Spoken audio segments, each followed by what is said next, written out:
ஐக்கிய தேசிய கட்சி என்ற பழம்பெரும் கட்சியில் ஒற்றை நாடாளுமன்ற உறுப்பினரையும் பெற முடியாத ஒரு நிலை.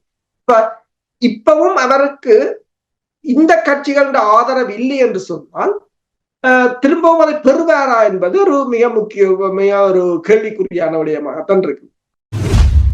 அனுரகுமார திசாநாயக்காவை கூறினாலும் இப்போது அவருக்கான அந்த செல்வாக்கு ஒரு பிளவடைந்த நிலையில் ஒரு வீழ்ச்சி கண்டதாகத்தான் இருக்கு. அவரும் ஒன்றுமே செய்ய முடியாத ஒரு நிலையில் தான் இருக்கின்றார். யாராவது ஒரு தரப்பில் தான் இருக்கிறார். இப்போ ஒரு தரப்பு இலங்கை அரசை கையகப்படுத்துமானால் மறுதரப்புக்கு தமிழர் தரப்பு தேவையாக இருக்கும். அப்ப தமிழர் தரப்பு தேவையாக இருக்கும் என்று சொன்னால் நாங்கள் ஒரு சமிக்கையை காட்ட வேண்டும்.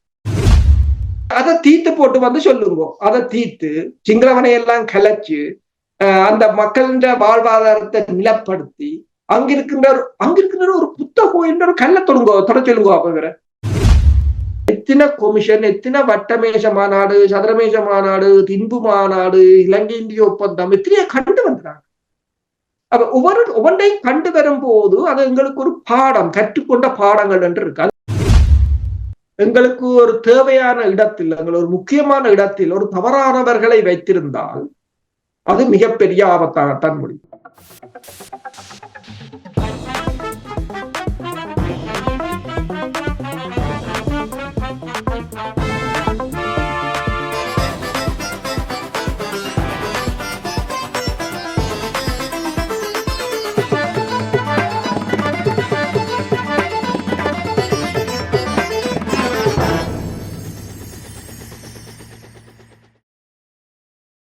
ILC தமிழோடு இணைந்திருக்கிறீர்கள். அரசியல் கலை நிகழ்ச்சியை கேட்டுக்கொண்டிருக்கிறீர்கள். பிரித்தானிய விருது போரியல் ஆய்வாளர் அரசு அவர்கள் கலையத்தில் இணைந்திருக்கின்றார். வணக்கம் அரசு அவர்களே. வணக்கம். வணக்கங்கள். இன்றைய அரசியல் கலை நிகழ்ச்சியில் இலங்கை தீவில் நடைபெற இருக்கின்ற அரசு தலைவருக்கான தேர்தல் தொடர்பான விடயங்களை பார்ப்போம். முதலில் மொட்டு கட்சியின் வேட்பாளர் யார் என்று இதுவரையில் அறிவிக்காத நிலையில் இப்பொழுது கூறுகிறார்கள் முன்னாள் ஜனாதிபதி, முன்னாள் பிரதமர் மஹிந்த ராஜபக்ஷ அவர்களுடைய மூத்த மகன் நாமல் ராஜபக்ஷ அவர்கள் களமிறங்கி இருப்பதாக கூறப்படுகின்றது. இது தெற்கிலங்கையில் எவ்வாறு பார்க்கப்படுகின்றது என்று நீங்கள் அறிகிறீர்கள்? தென்னிலங்கை என்ற ஏற்கனவே ஒரு சேடம் எடுத்துக் கொண்டிருக்கின்ற அரசியலுக்கு அடிக்கப்பட்ட ஒரு கடைசி பணியாகத்தான் இந்த நமால் நியமனத்தை பார்க்கலாம். என்றால் அந்த வாக்கு இனி சிதறடிக்கப்பட போகின்றது. தமிக பெரேரா தான் இறக்குவதாக இருந்தது.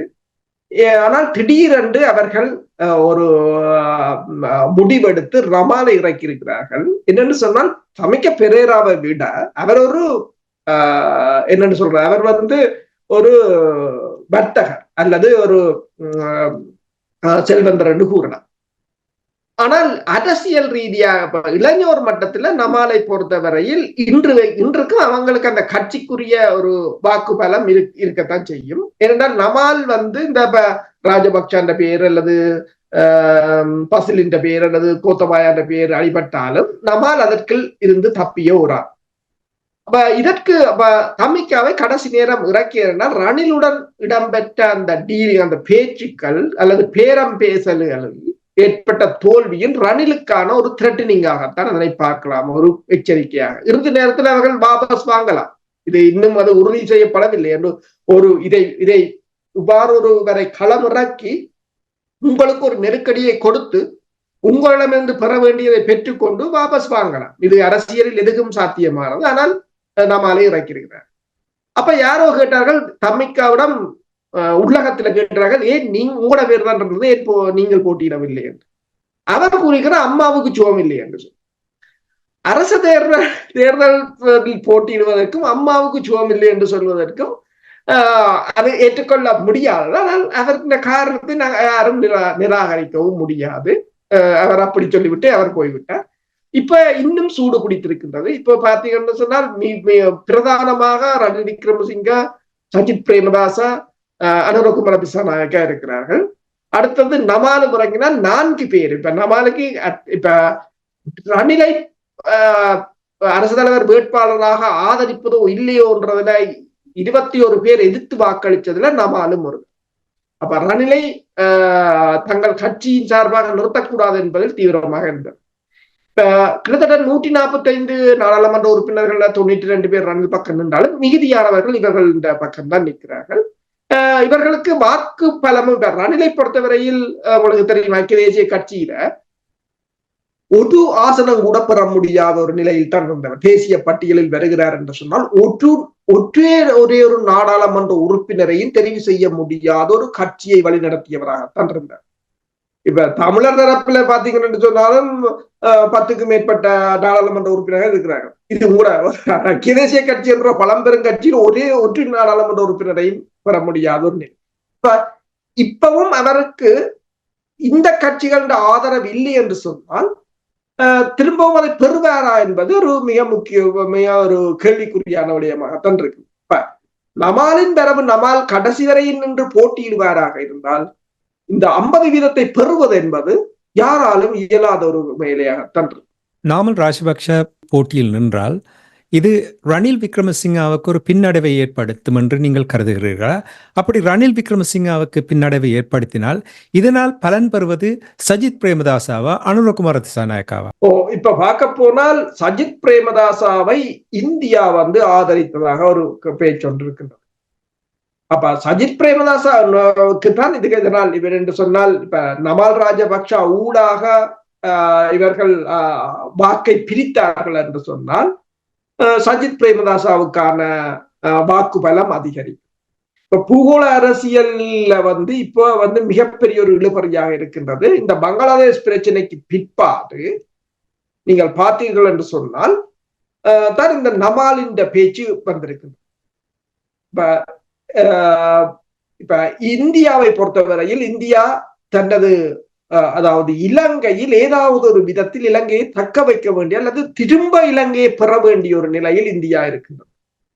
அப்ப அதற்காகத்தான் சஜித்தை வாக்களிக்குமாறு சஜித்துக்கு வாக்களிக்குமாறு தமிழ் மக்களை கூட கேட்டிருந்தார். நமால்ட இறங்கியது சில சமயங்களில் ரணிலுக்கு ஆதரவு கொடுத்தவர்களை கூட மீள நமாலுக்கான ஆதரவை பெற வைக்கலாம், அல்லது நமால் கடைசி நேரத்தில் தனது போட்டியிடுவதை விலக்கி தான் அதில் இருந்து விலகி சஜித்துக்கு அல்லது ரணிலுக்கோ ஒரு டீலிங்கு பிறகு வாக்களிக்குமாறு கூறும். ஆனால் இப்போதைய நிலையில் நீங்கள் கேட்டது போல ரணிலின் வாக்கை ஒரு சிதறடிக்கும் ஒரு நோக்கத்துடன் தான் திடீரென்று இது ஒரு வியூகமாகத்தான் பார்க்கிறோம். இது அரசியலில் இது ஒரு வெற்றி தோல்வி என்பதற்கு அப்பால் ஒரு வியூகம் ஒன்று வகுக்கப்பட்டிருக்கு. இப்ப அனுரகுமார திசாநாயக்காவை கூறினாலும் இப்போது அவருக்கான அந்த செல்வாக்கு ஒரு பிளவடைந்த நிலையில் ஒரு வீழ்ச்சி கண்டதாகத்தான் இருக்கு. இப்ப அவரும் ஒன்றுமே செய்ய முடியாத ஒரு நிலையத்தான் இருக்கின்றார். இப்ப என்னென்னு சொன்னால் இப்ப அண்மையில் அவர் ஒரு ஊடகத்துக்கு வழங்கிய பேட்டியில் தன்னை சீனாவும் இந்தியாவும் அந்த அரசுகள் தான் தனதுக்கு செலவழித்து தன்னை கூப்பிட்டதாகவும் ஏனைய நாடுகளுக்கு தான் அங்குள்ள மக்கள் இலங்கை மக்கள் புலம்பெயர்ந்த இலங்கை சிங்கள மக்கள் காசில் தான் சென்று வந்ததாகவும் கூறியிருக்கின்றார். அதாவது ஏதாவது நாடு அவர்களுக்கு பின்னால் இருக்கிறதா என்ற கேள்வி. அடுத்தது வடக்கு கிழக்கு 13வது திருத்த சட்டம் என்னும் போது அவர்கிட்ட தெளிவான ஒரு கருத்தும் இல்லை. அதை அவர் கூறுகிறார் என்று சொன்னால் அது கான்ஸ்டிடியூஷன், அதன் அடிப்படையில் தான் தீர்க்க வேண்டும். அப்ப காணி அதிகாரத்தை பற்றி கேட்ட போது அது land commission to implement national land use policy என்று சொல்றார். அதாவது தேசிய மட்டத்தில் காணிகளை எப்படி பயன்படுத்துவது என்பது தொடர்பாக ஒரு கமிஷன். இலங்கை என்ற கமிஷன் உங்களுக்கு தெரியும், ஐக்கிய சபை அல்லது மனித உரிமை அமைப்புகளே கூறியிருக்கின்றன. இலங்கையின் ஆணைக்குழுக்கள் காணாமல் போவது இலங்கையில் மட்டும்தான், அமைப்பார்கள் பிறகு அது காணாமல் போயிடும்.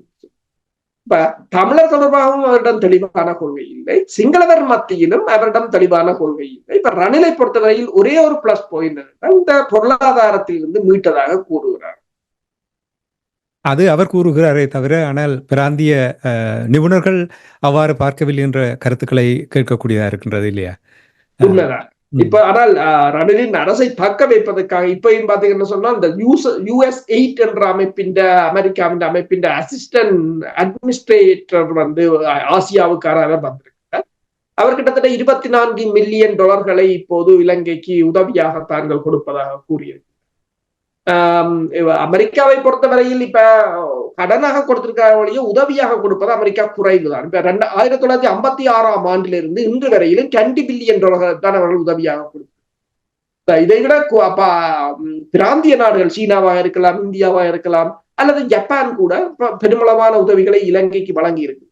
அமெரிக்காவை ஒவ்வொரு சதத்தை கொடுக்கும் போது அதனால் ஏதாவது ஒன்றை கெயின் பண்ண வேண்டும் என்று அவர்கள் கொடுக்கிறார்களே தவிர, இப்ப நாங்கள் அந்த அவர்களுடைய உதவித்தொகையை பார்த்தீர்கள் என்று சொன்னால் 1956 இப்ப வரையும் ஒரு 2 பில்லியன் தான். ரணில் விக்ரமசிங்காவை ஜனாதிபதியாக தெரிவு செய்ய வேண்டும் என்று சில வெளிநாடுகள் விரும்புகின்றன என்று நீங்கள் கூறுகிறீர்கள். சரி, ஆனால் அவரே தன்னுடைய கட்சி சின்னத்தின் கீழ் போட்டியிடவில்லை என்று கேள்விகள் எழுப்பிய பொழுது அவர் கூறினார், பசி கட்சிக்கு தெரியாது என்று சொல்லி, அந்த நாட்டில் இருக்கின்ற மக்களுடைய பசியை உணர்த்துவதற்கு, வயிற்று பசியை போவதற்கு இந்த பட்டினியின்றி இருக்க வேண்டும் என்று அதை நிரப்புவதற்காகத்தான் தான் சுயேட்சையாக போட்டியிடுகிறார் என்று கூறியிருக்கின்றார். அப்படி என்றால் இவர்தான் சரியான ஒரு இந்த நாட்டை மீட்டெடுக்க போகிறாரா?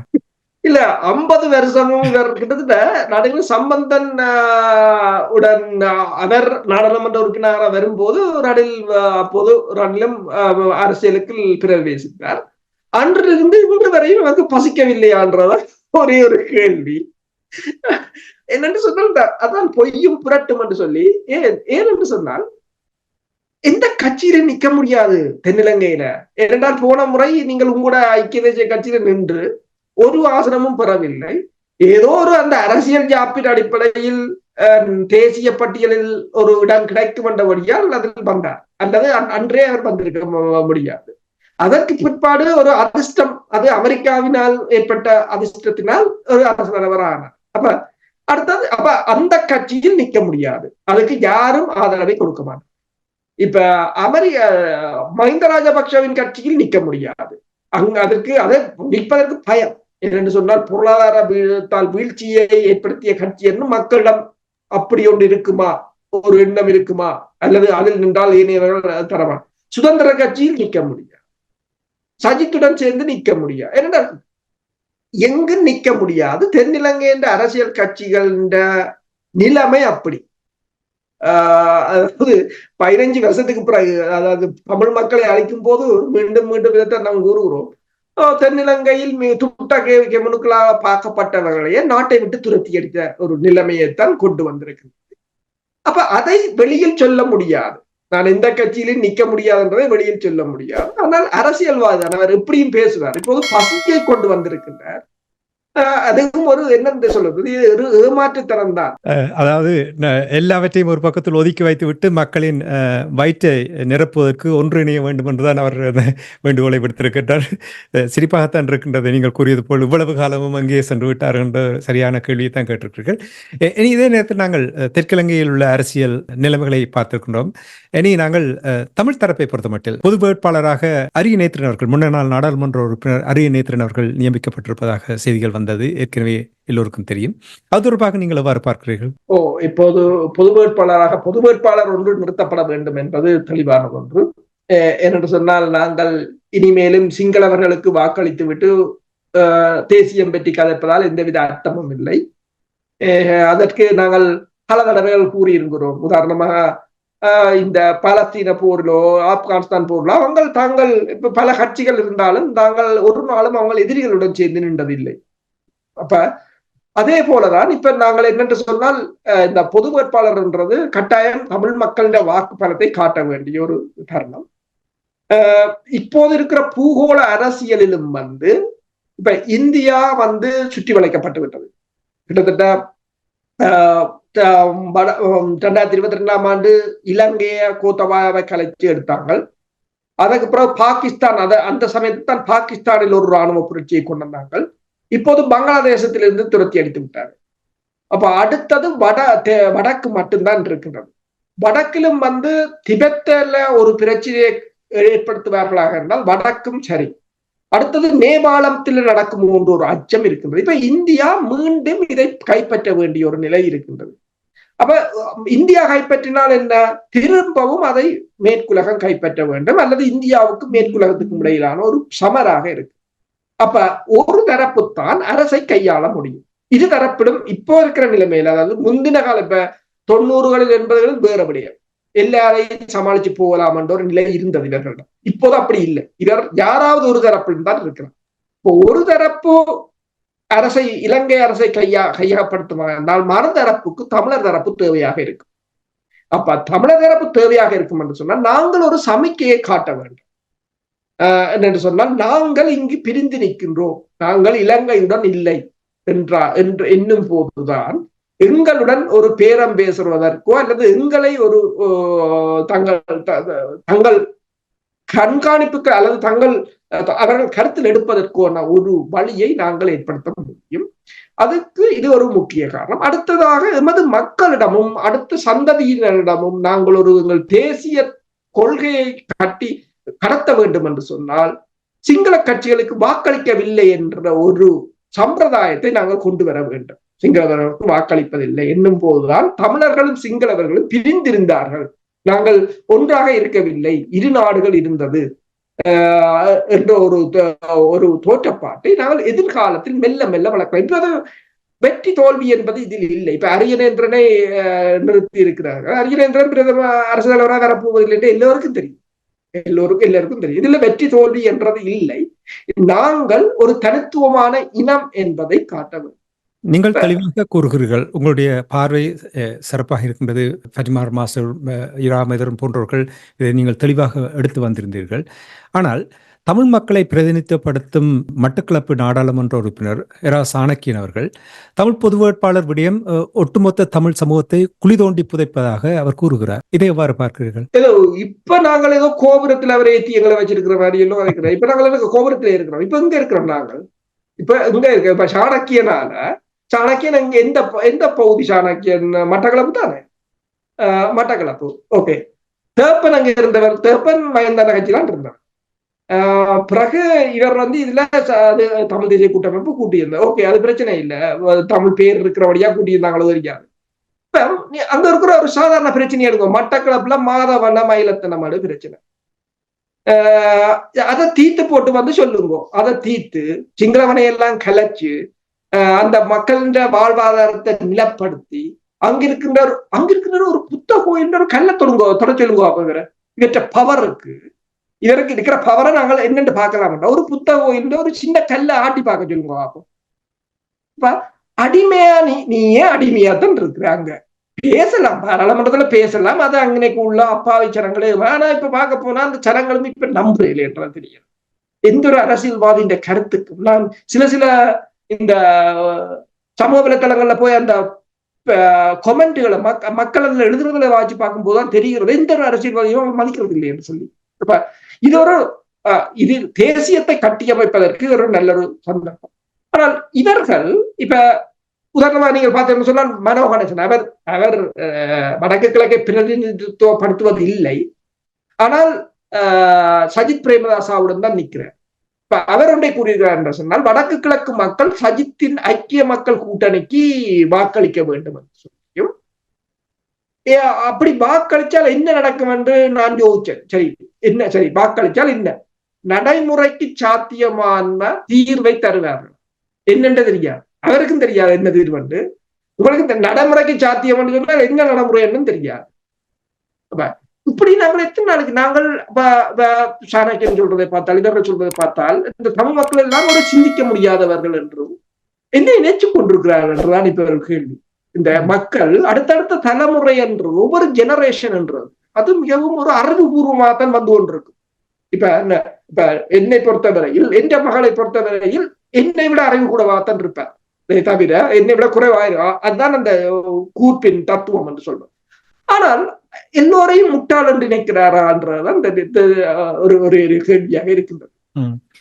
குழி தோண்டி புதைப்பது. நீங்கள் என்ன டீலை கொண்டு வந்திருக்கிறீர்கள்? சரி, அவர் யாருக்கு வாக்களிக்க சொல்லுறார்? சஜித்துக்கா, ரணிலுக்கா, அல்லது அனுகுமார திசாநாயக்காக்கா, அல்லது சரத் பொன்சேகாவுக்கா, அல்லது நமாலுக்கா? சரி, அவர்கள் உங்களுக்கு என்ன காரணம் சொன்னவர்? இப்பதான் நான் கூறுவேன், அதாவது அனுகுமார திசாநாயக்காவோட கூட ஒன்றும் இல்லை. அவர் என்னென்றால் போலீஸ் அதை பற்றி அவர் கதைக்கவே இல்லை. லேண்ட், அதாவது காணி அதிகாரம் கூட லேண்ட் கமிஷன் ஒன்றை அமைப்பார்களாம். எத்தனை கமிஷன், எத்தனை வட்டமேச மாநாடு, சதுரமேச மாநாடு, தின்பு மாநாடு, இலங்கை இந்திய ஒப்பந்தம், எத்தனையோ கண்டு வந்தாங்க. அப்ப ஒவ்வொன்றையும் கண்டு வரும் போது அது எங்களுக்கு ஒரு பாடம், கற்றுக்கொண்ட பாடங்கள் என்று இருக்கு. அதுல இருந்து நாங்கள் திருந்தி அடுத்ததை போடுமே திரும்பவும் அதை போய் செய்வோம் என்று சொன்னால் நாங்கள் அவ்வாறு இருக்க முடியும். நாங்கள் தொடர்ந்து ஒரு மூடர் கூட்டமாக எங்களை நாங்கள் வெளிக்காட்ட முடியாது. சுருக்கமாக இப்ப உங்களுக்கு தெரியும் இரா சம்பந்தன் அவர்கள் பழுத்த மூத்த அரசியல்வாதியாக இருந்தாலும் கூட அவருடைய அந்த கடந்த கால அரசியலை நீங்கள் எடுத்து பார்த்தீர்கள் என்றால் தமிழ் மக்களுக்கு எந்த விதத்திலும் பலன் அளிக்கவில்லை. மாறாக சிங்கள தேசத்துக்கு ஆதரவு வழங்கி கொண்டிருந்தார்கள். எந்த ஒரு நிபந்தனையும் இல்லாமல் முழு ஆதரவையும் வழங்கி கொண்டிருந்தது என்பதை எல்லோருக்கும் தெரிந்தபடியும் சாணக்கியன் மற்றும் சுமந்திரன் போன்றவர்கள் தமிழ் அரசியல் பரப்பில் இருப்பது தமிழ் மக்களுக்கு தொடர்ச்சியாக ஒரு பின்னடைவை ஏற்படுத்தும் ஒரு நிலைமை. இது ஒரு ஆபத்தான நிலைமையை ஏற்படுத்துமா? ஆபத்தான என்று சொன்னால் எங்களுக்கு ஒரு தேவையான இடத்தில், ஒரு முக்கியமான இடத்தில் ஒரு தவறானவர்களை வைத்திருந்தால் அது மிகப்பெரிய ஆபத்தாகத்தான் முடியும். ஒரு சிறிய நீங்கள் ஒரு சின்ன கம்பெனிக்கு போங்க, ஒரு வேலைக்கு அப்ப கால் பண்ணியிருப்பாங்க. ஒரு வேலைக்கு இப்ப எங்கள கம்பெனில கூட ஒரு வேலைக்கு கால் பண்ணுவோம், கிட்டத்தட்ட 100 CV வரும்.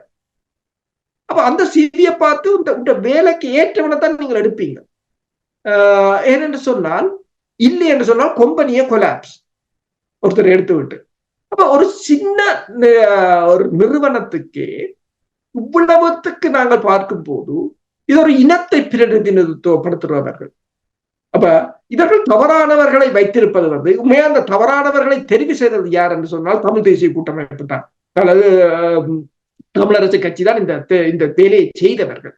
அவர்கள் தெரிவு செய்து விட்டு இப்போது அவர்களே அதன் பலனை அனுபவித்துக் கொண்டுதான் இருக்கிறார்கள். ஆனால் இதையெல்லாம் தாண்டி நீங்கள் கூறியது போல இது ரெண்டும் மிகப்பெரிய ஒரு பிரச்சனையாகத்தான் இருக்க போகிறது. இதை அடுத்த தலைமுறையாவது சரியாக சிந்தித்து இதற்குரிய மாற்று வழி, இவர்களை எவ்வாறு அகற்றுவது, தடைக்கல்கள் என்று சொல்வது, தடை அகற்றியல் என்று சொல்வது. முதலாவது, நீங்கள் விடுதலை புலிகளுடைய காலத்தை பாருங்கள். அவர்கள் ஆரம்பத்தில் இயக்கத்தை ஆரம்பித்த போது இலங்கை இராணுவத்தையோ போலீஸையோ சுடவில்லை. எமது இனத்தில் இருக்கிற தடைக்கல்லுகளைத்தான் அகற்றினார், தடை அகற்றினார் என்றுதான். அதன் பிற்பாடுதான் அவர்கள் அடுத்ததாக எதிரியை நோக்கி பயணித்தார்கள். போது உங்கள் இனத்தை முதல் வளப்படுத்த வேண்டும் என்று சொன்னால் உங்கள் இனத்துக்குள் இருக்கிறவர்களை, அதாவது உங்கள் இனத்துக்கு ஒரு தகுதியானவர்களை நீங்கள் கொண்டு வர வேண்டும். அதை செய்வதற்குரிய ஒரு ஒழுங்கான பொறிமுறையோ கட்டமைப்போ அவசியம். இப்ப பொது கட்டமைப்பு என்று சொன்னாலும் அந்த பொது கட்டமைப்பு என்பது அரசியலுக்காகத்தான் அது உருவாக்கப்படுவது. எங்கும் அரசியல் இல்லாமல் எதுவும் இல்லை.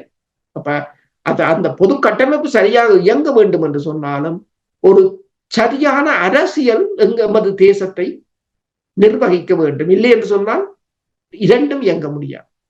தமிழ் மக்களுடைய லட்சியம் என்ன என்று தெரியாதவர்களும் தமிழ் மக்களுடைய வலியையும் வேதனையையும் புரியாதவர்கள் எவ்வாறு தமிழ் மக்களுக்கு ஒரு பிரதிநிதிகளாக இருக்கலாம் என்று பலர் கூட இங்கே உயிரோடை தமிழில் கேள்விகள் எழுப்பியதை நான் கேட்டிருக்கின்றேன். அவர்களே கூறினார்கள், இருவரை பொறுத்தமட்டில் சுமந்திரன் சாணக்கியனை பொறுத்தமட்டில் இருவருமே சிங்கள தேசத்துக்கு விசுவாசமானவர்கள் என்றுதான் கூறினார்கள். அதைத்தான் நீங்களும் இங்கே இப்போ உங்களுடைய கருத்திலிருந்து உறுதிப்படுத்தியிருக்கிறீர்கள். உங்களுக்கு உயிரோடை தமிழ் அன்பர்கள் சார்பாக நன்றி கூறிக்கொண்டு மீண்டும் இன்னும் ஒரு அரசியல் கலை நிகழ்ச்சி இணைந்திருப்போம். அதுவரைக்கும் நன்றி, வணக்கம் அரசோலை. நன்றி, வணக்கம்.